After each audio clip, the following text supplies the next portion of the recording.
Hello friends, आपका स्वागत है हमारे यूट्यूब चैनल हिंदी ज्ञान पर। आज कोरोना काल में हर एक व्यक्ति डिप्रेशन का शिकार है। कोई व्यक्ति अपने सगे संबंधी की मृत्यु के कारण डिप्रेशन में है, तो कोई व्यक्ति इस कोरोना बीमारी के कारण। सुख और दुख एक ही सिक्के के दो पहलू हैं। कभी गम और कभी खुशी हमारे जीवन में हम देख ही सकते हैं, लेकिन अगर कोई मनुष्य विपरीत परिस्थितियों के समक्ष भी डटा हुआ रहे तो वो अवश्य ही अपनी परिस्थितियों पर विजय प्राप्त कर सकता है और अपना जीवन सुखपूर्वक व्यतीत कर सकता है।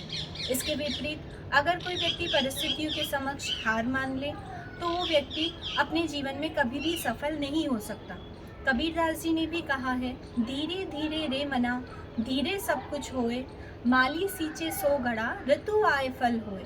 अर्थात भले ही हम किसी पौधे को कितना ही क्यों ना पानी से सींच ले, परंतु जब तक उसकी ऋतु ना आए तब तक उससे हम फल की प्राप्ति नहीं कर सकते हैं। इसी प्रकार अगर हम चाहें परिस्थितियों के सामने डटकर सामना करें हम विपरीत परिस्थितियों का, तो हम अवश्य ही उन पर विजय प्राप्त कर सकते हैं। हमें विपरीत परिस्थितियों से डरना या घबराना नहीं चाहिए।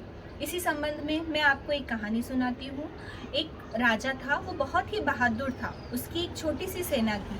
उसके राज्य पर एक बार पड़ोसी राजा ने आक्रमण कर दिया। उस राजा ने बहादुरी के साथ उनका सामना किया, युद्ध किया, परंतु वो युद्ध में पराजित हो गया। पराजित होने के कारण वो राजा बिल्कुल निराश हताश हो गया और अपनी जान बचाने के लिए वो भागकर पास ही के जंगल में चला गया। जंगल में उसे एक गुफा दिखाई दी और वो गुफा में जाकर छिपकर बैठ गया। राजा ने देखा कि उसी के सामने ऊंची दीवार पर एक मकड़ी जाला बुनने की कोशिश कर रही थी। मकड़ी बार बार जाला बुनती और अपनी इस कोशिश में वो नीचे गिर जाती। फिर वो पुनः प्रयास करती, फिर से चढ़ती और पुनः जाला बनाने का प्रयास करती।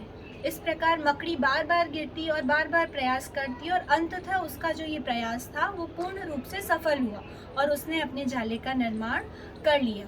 राजा ने ये घटना जब देखी तो राजा ने सोचा कि जब एक छोटी सी मकड़ी बार बार प्रयास के द्वारा अपने कार्य में सफलता प्राप्त कर सकती है, तो मैं क्यों यहाँ निराश और हताश बैठा हूँ।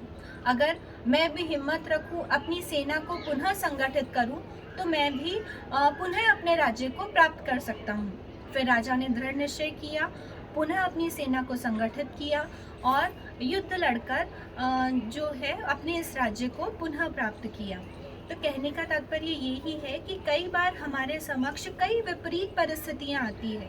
अगर हम उन परिस्थितियों का डटकर सामना करें, उन परिस्थितियों से घबराएं ना, तो हम अवश्य ही उन पर सफलता प्राप्त कर सकते हैं। आज कोरोना काल में कई लोग डिप्रेशन का शिकार है। डिप्रेशन का कारण है, कई लोगों में डिप्रेशन का कारण है कोरोना की बीमारी। इस बीमारी के कारण अगर हम डिप्रेशन में रहते हैं तो डिप्रेशन के कारण हमारी जो बीमारी है वो और भी अधिक बढ़ सकती है। इसके विपरीत अगर जो हमारे सगे संबंधी है उनकी मृत्यु के कारण अगर हम डिप्रेशन में हैं, तो अगर हम डिप्रेशन में रहेंगे तो जो हमारे संबंधी हैं उनकी आत्मा को भी कभी शांति नहीं मिल सकती।